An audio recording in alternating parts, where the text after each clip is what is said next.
Градоначалникот на општина Струмица Зоран Заев денеска ги посети настраданите патници во вчерашната сообраќајна незгода во Велешката болница. Се информираше за нивната состојба и им понуди финансиска помош нив и на нивните семејства, бидејќи како што вели сега истата им е повеќе од потребна со оглед на тоа дека има голем дел од нив кои се столб на семејството.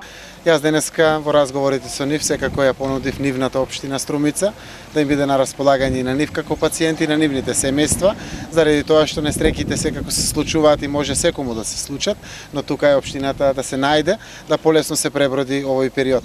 Овие наши сограѓани сигурно сега недостасуваат на нивните семејства во секојдневниот ритам на животот, така да општината стои целосно на располагање да помогне да побрзо се преброди овој период.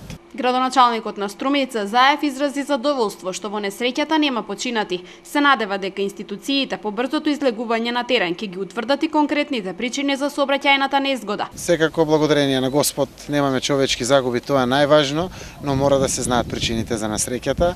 Оти секогаш јас сум еден од сведоците кој што секој ден буквално го мине тој пат и навистина треба да се предочат причините кои биле за несреќата за да ги соопштат пред јавноста, пред секако идна превентива за да не дај Боже се случуваат исти вакви слични ситуации. Во Велешката болница и денес се десетина пациенти кои имаат различен вид на повреди по несреќата. Според лекарите, сите се наоѓаат во стабилна здравствена состојба и наскоро се очекува да бидат пуштени на домашно лекување.